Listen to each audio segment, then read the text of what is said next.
매서운 겨울바람이 청담 사거리를 휘감고 있었습니다. 갤러리아 백화점 앞 횡단보도에 한 노인이 비틀거리며 서 있었습니다. 낡은 병원 가운 위에 허름한 카디건 하나만 걸친 채였습니다. 폐렴으로 입원 중인 강경숙 할머니는 잠시도 쉬지 못하고 길을 헤매고 있었습니다. 4인실 병실을 몰래 빠져나온 지 2시간.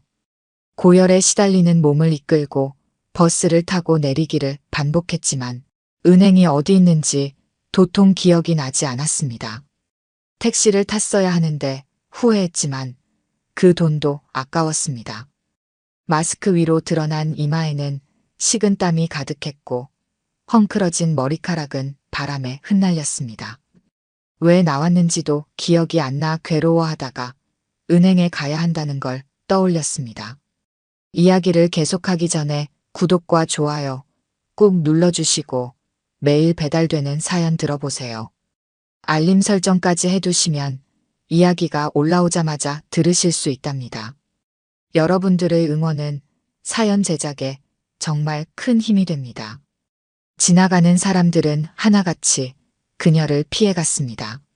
명품 백을 든 젊은 여성이 인상을 찌푸리며 한 걸음 물러섰고 양복 입은 남자는 코를 막은 채 빠르게 지나갔습니다. 병원 소독약 냄새와 식은땀 냄새가 뒤섞인 노인은 이 화려한 거리에서 철저히 외면받고 있었습니다. 그때였습니다. 익숙한 건물이 눈에 들어왔습니다.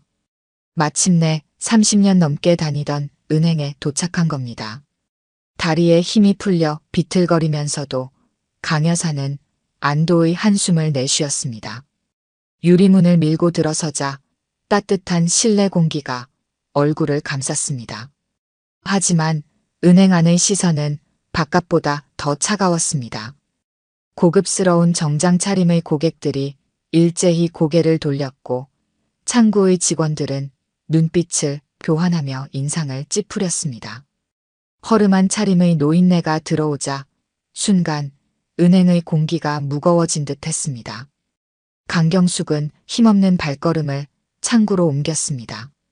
고열 때문에 눈앞이 희미하게 흔들렸습니다. 젊은 여직원 앞에 서자 그녀는 떨리는 손으로 낡은 통장을 꺼내려 했습니다.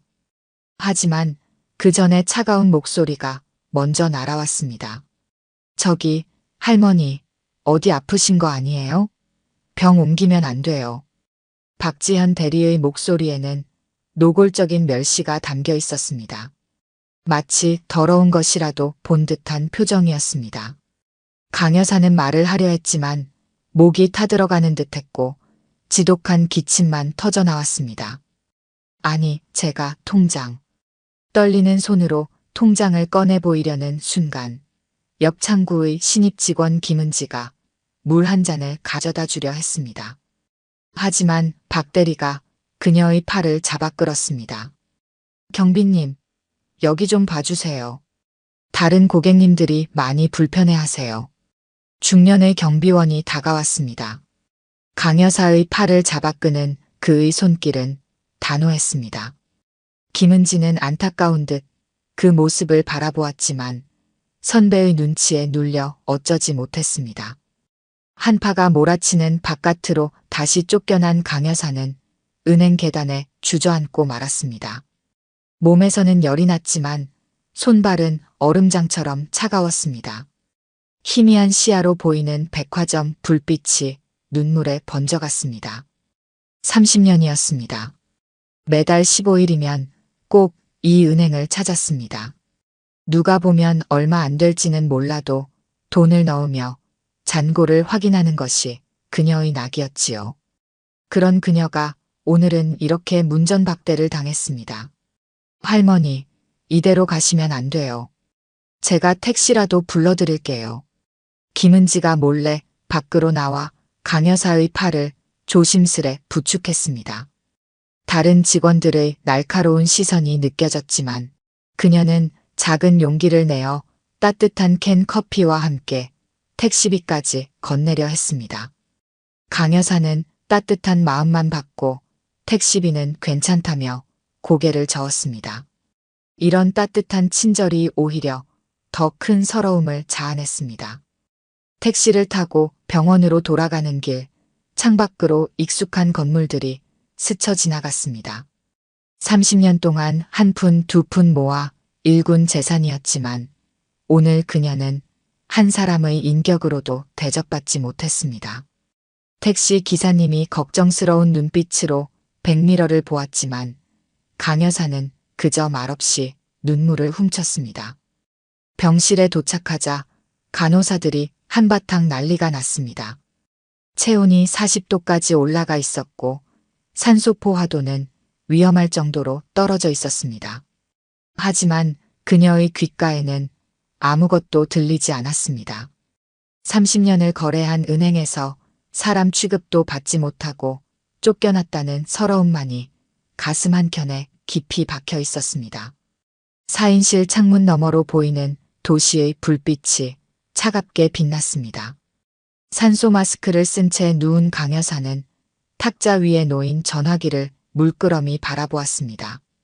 한참을 망설이다 송미란 변호사의 번호를 누르는 그녀의 손가락이 떨렸습니다. 하얗게 마른 뺨 위로 다시 한 줄기 눈물이 흘러내렸습니다. 평생 검소하게 살아온 그녀였지만 오늘처럼 자신이 초라하게 느껴진 적은 없었습니다. 다음 날 아침 여의도에 위치한 한법률사무소는 평소와 다른 분위기로 출발했습니다. 송미란 변호사는 이른 시간부터 부동산 관련 서류들을 검토하고 있었습니다. 20년 넘게 강경숙 여사의 법률을 담당해온 그녀의 책상 위에는 청담동과 압구정동의 부동산 등기부등본들이 산처럼 쌓여 있었습니다. 그 중에서도 가장 눈에 띄는 것은 갤러리아 백화점 인근의 핵심 상권 건물들이었습니다.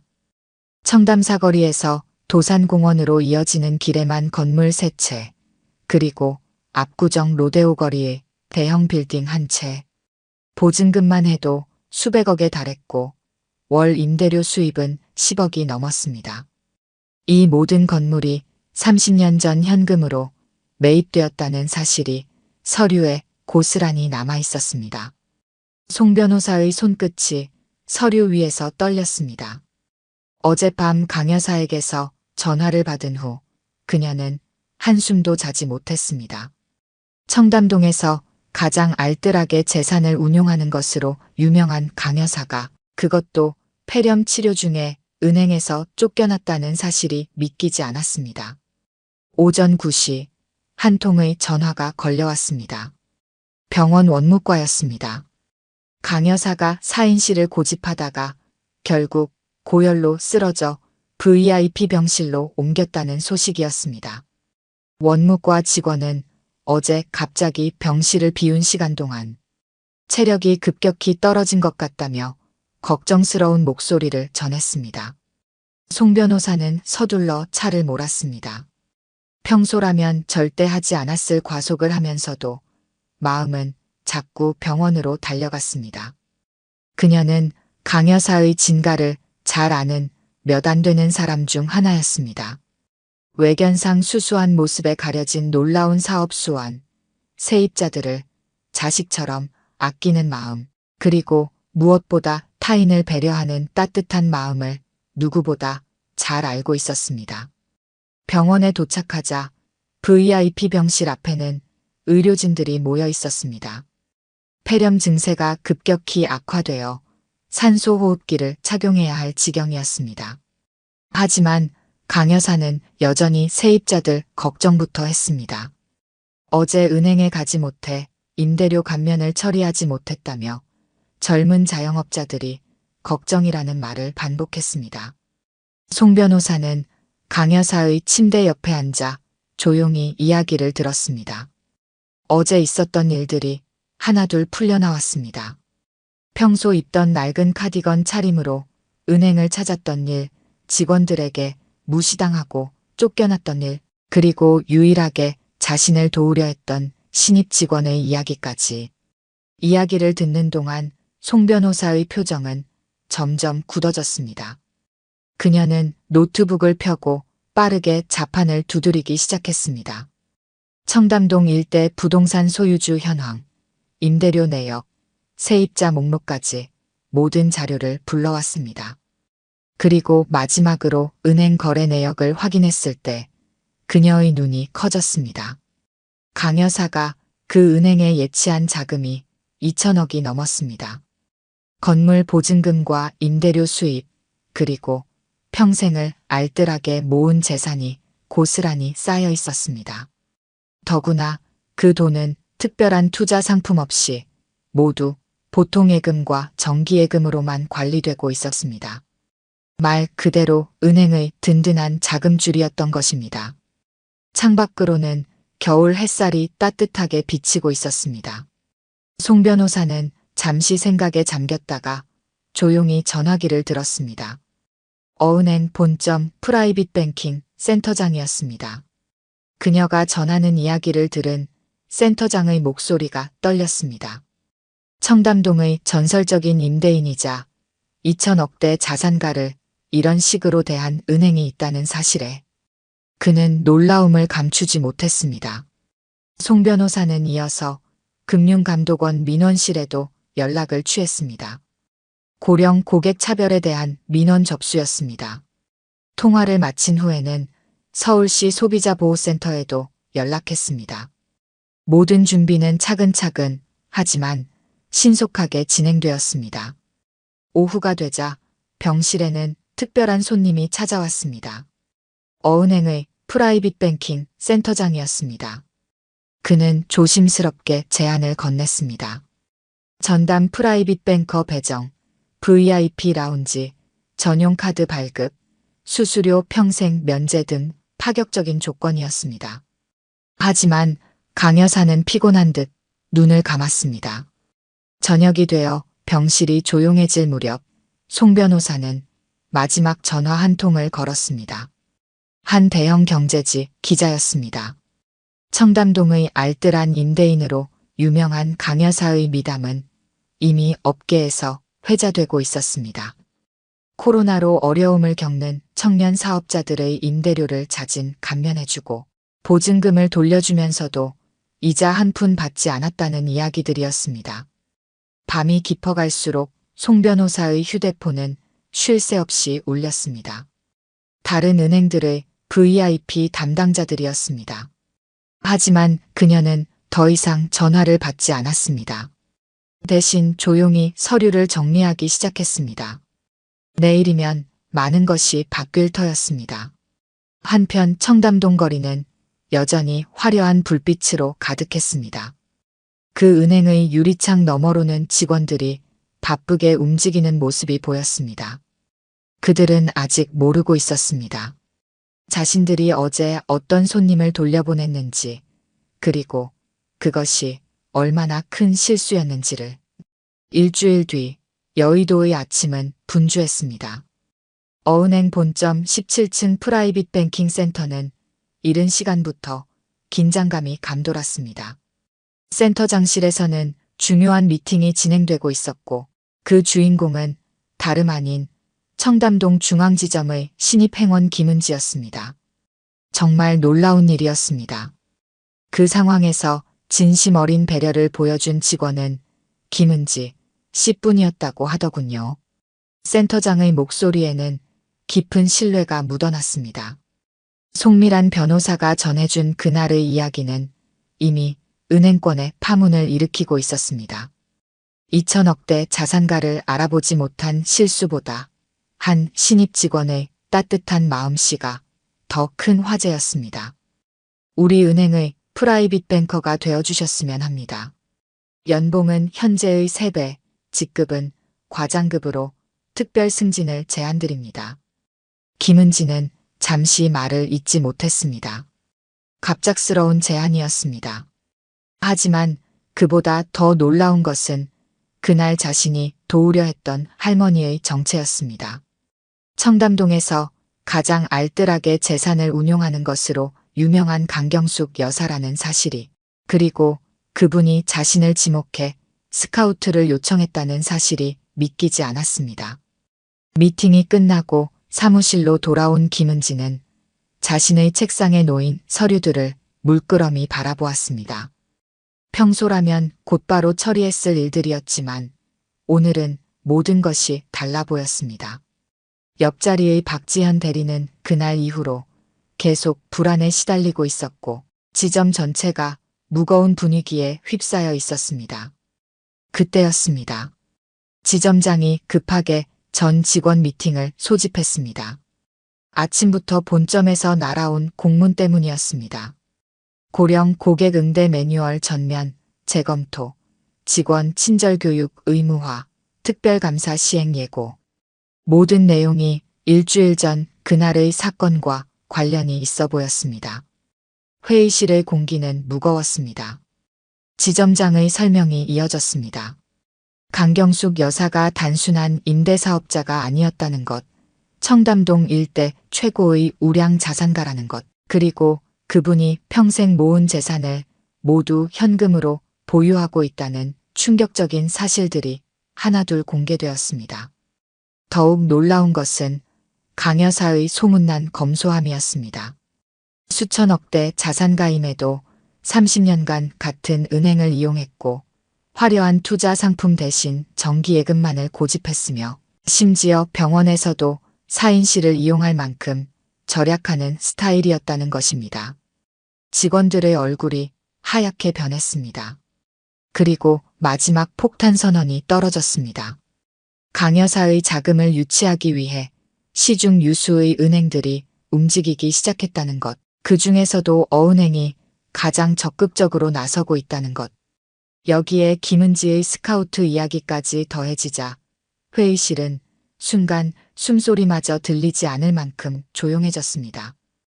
오후가 되자 은행 안에는 미묘한 긴장감이 감돌았습니다. 강 여사가 퇴원했다는 소식이 전해진 것입니다. 직원들은 초조한 듯 창밖을 내다보았고 지점장은 안절부절 못하며 자리를 지켰습니다. 박지현 대리의 손은 미세하게 떨리고 있었습니다. 그때 밖에서 소란스러운 소리가 들렸습니다. 검은색 벤틀리 한 대가 은행 앞에 멈춰 섰고 운전석에서 송미란 변호사가 내렸습니다. 이어서 뒷좌석에서 우아한 정장 차림의 노신사가 모습을 드러냈습니다. 강남 부동산 업계에서 손꼽히는 중개사였습니다. 그리고 마지막으로 한 여성이 내렸습니다. 정갈한 한복 차림의 강경숙 여사였습니다. 일주일 전 그날의 초라한 모습은 온데간데 없었습니다. 눈부신 진주 비녀를 꽂은 머리는 단정하게 틀어 올려져 있었고 고급스러운 명주 한복은 그녀의 위엄을 한층 돋보이게 했습니다. 은행 안이 순식간에 얼어붙었습니다. 고객들도 직원들도 모두 숨을 죽였습니다. 강 여사의 발걸음은 천천히 하지만 단호했습니다. 그녀의 뒤로는 부동산 중개사와 변호사 그리고 어은행의 프라이빗 뱅킹 센터장이 따랐습니다. 지점장이 허둥지둥 달려나왔지만 강 여사는 그를 지나쳐 곧바로 김은지의 창구로 향했습니다. 박지현 대리는 자신의 자리에서 꼼짝도 하지 못한 채 그 광경을 지켜보았습니다. 김은지 씨, 이제 새로운 은행에서 뵐 수 있겠네요. 강 여사의 목소리는 따뜻했습니다. 김은지는 붉어진 눈시울을 감추며 고개를 숙였습니다. 그제야 지점장은 김은지가 어은행 프라이빗 뱅커로 스카우트 되었다는 사실을 알게 되었습니다. 강 여사 일행이 자리한 VIP룸에서는 1시간 넘게 회의가 이어졌습니다. 창 너머로 들리는 이야기는 모두를 충격에 빠뜨렸습니다. 청담동 한복판 건물 4채의 소유권 이전, 2천억대 자금의 이동, 새로운 부동산 개발 프로젝트 계획까지 모든 것이 어은행을 통해 이루어질 예정이었습니다. 저녁이 되어 강 여사 일행이 떠난 후 은행은 깊은 침묵에 빠졌습니다. 직원들은 그제야 자신들이 잃어버린 것이 단순한 거래처가 아니었다는 것을 깨달았습니다. 그것은 30년의 신뢰였고 진정성이었고 무엇보다 사람을 보는 눈이었습니다. 밤늦게까지 이어진 지점 회의에서는 자책과 반성이 이어졌습니다. 하지만 이미 엎질러진 물을 담을 수는 없었습니다. 청담동의 거리는 여전히 화려한 불빛으로 가득했고 그 불빛 속에는 이제 새로운 이야기가 시작되고 있었습니다. 한 달 후 청담동의 풍경이 조금씩 달라지고 있었습니다. 강 여사가 소유한 건물들의 외관이 새롭게 단장되기 시작했고 어은행의 새 지점이 들어설 자리에는 공사 가림막이 설치되었습니다. 하지만 가장 큰 변화는 그 안에서 일어나고 있었습니다. 갤러리아 백화점 맞은편 강 여사의 주력 빌딩 1층에는 특별한 공간이 마련되고 있었습니다. VIP 시니어 라운지라는 이름의 이 공간은 고령의 고객들을 위한 전용 은행이었습니다. 어은행의 첫 번째 특수점포로 선정된 이곳의 총괄 매니저는 다름 아닌 김은지였습니다. 이 특별한 은행의 설립 과정에는 강 여사의 깊은 뜻이 담겨 있었습니다. 그녀는 어은행 측에 한 가지 조건을 제시했습니다. 2천억대의 자금을 옮기는 대신 노인과 장애인을 위한 특별한 은행을 만들어달라는 것이었습니다. 처음에는 다소 무리한 요구처럼 보였지만 강 여사의 진심이 전해지자 은행은 흔쾌히 수락했습니다. 공간은 평범한 은행과는 전혀 달랐습니다. 입구는 완만한 경사로로 설계되었고 실내는 따뜻한 원목과 부드러운 조명으로 꾸며졌습니다. 창구 의자는 모두 전동 리프트가 장착되었고 대기 공간에는 안마 의자가 비치되었습니다. 무엇보다 특별했던 것은 직원 교육이었습니다. 김은지는 새로운 직원들을 선발하면서 한 가지를 특히 강조했습니다. 그것은 바로 진정성이었습니다. 스펙이나 경력보다 중요한 것은 고령 고객을 진심으로 대할 수 있는 마음이었습니다. 그녀는 면접에서 항상 이런 질문을 했습니다. 귀찮고 번거로운 고객이 있다면 어떻게 하시겠습니까? 지점 오픈을 일주일 앞둔 어느 날 강 여사가 조용히 공사장을 찾았습니다. 이번에도 화려한 한복 대신 평소처럼 수수한 차림이었습니다. 김은지는 그런 그녀의 모습에서 특별한 의미를 발견했습니다. 겉모습이 아닌 본질을 보라는 무언의 가르침이었습니다. 은지 씨, 우리 함께 한 가지 약속을 해요. 강 여사는 김은지의 손을 잡았습니다. 그녀의 눈에는 따뜻한 광채가 어려 있었습니다. 이곳을 찾는 모든 어르신들이 그날의 나처럼 차별받지 않게 해주세요. 그들의 주름진 얼굴 뒤에는 모두 존엄한 인생이 있다는 걸 잊지 말아요. 그 말은 단순한 부탁이 아닌 평생의 신념이었습니다. 강 여사는 이어서 놀라운 이야기를 들려주었습니다.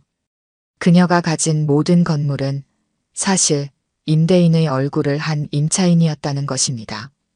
30년 전 그녀는 남편과 함께 이 거리에서 작은 가게를 시작했습니다.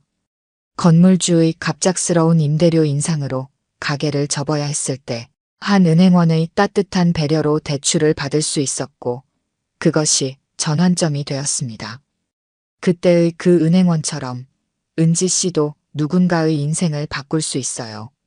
개점을 하루 앞둔 저녁 VIP 시니어 라운지는 특별한 손님들을 맞이했습니다. 청담동의 노인정 어르신들이었습니다. 강 여사는 그들을 위해 작은 다회를 준비했습니다. 평소 절약하는 것으로 유명한 그녀였지만 이날만큼은 최고급 닭이와 과자를 준비했습니다. 다과를 나누는 자리에서 한 할머니가 눈물을 보였습니다. 몇 달 전 다른 은행에서 무시당했던 일을 이야기하며 이런 곳이 생겨서 정말 다행이라고 했습니다. 그때 강 여사는 조용히 미소 지었습니다. 그녀의 쓰라린 경험이 누군가에게는 위로가 되고 있었기 때문입니다. 드디어 문을 연 VIP 시니어 라운지는 금융권에 신선한 충격을 주었습니다. 첫 달부터 예상을 뛰어넘는 실적을 올렸고 입소문을 타고 멀리서도 고객들이 찾아왔습니다. 다른 은행들도 하나둘 이러한 특별 점포를 계획하기 시작했습니다. 김은지는 매일 아침 라운지에 들어설 때마다 입구에 걸린 문구를 바라봅니다. 당신의 주름은 삶의 훈장입니다. 이 글귀는 강 여사가 직접 써서 건넨 것입니다. 그리고 그 아래에는 작은 글씨로 이렇게 적혀 있습니다. 모든 사람은 존중받을 자격이 있습니다. 청담동의 거리는 여전히 화려합니다. 명품 매장들은 늘 붐비고 고급 차들이 줄지어 섭니다. 하지만 이제 이 거리에는 작은 변화가 생겼습니다. 평범한 옷차림의 노인들도 당당하게 은행을 찾을 수 있게 된 것입니다. 그들의 발걸음에는 더 이상 주저함이 없습니다. 강 여사는 여전히 검소한 생활을 고집합니다. 하지만 유독 한 가지에만큼은 아낌없이 투자합니다. 바로 사람을 존중하는 일입니다. 그녀가 남긴 교훈은 이제 금융권 전체로 퍼져나가고 있습니다. 진정한 VIP는 통장 잔고가 아닌 그 사람의 삶이 말해줍니다. 김은지는 매일 이 말을 직원들과 나눕니다. 그리고 그들은 매일 그 말의 의미를 실천하고 있습니다. 오늘 들려드린 이야기가 여러분의 마음에 작은 울림이 되었기를 바랍니다. 아까 깜빡하신 분들이 계셨다면 좋아요와 구독 부탁드려요. 다음 사연을 들려드리는데 큰 힘이 된답니다. 그리고 여러분의 이야기도 댓글로 들려주세요. 다음 이야기 때 또 뵙겠습니다.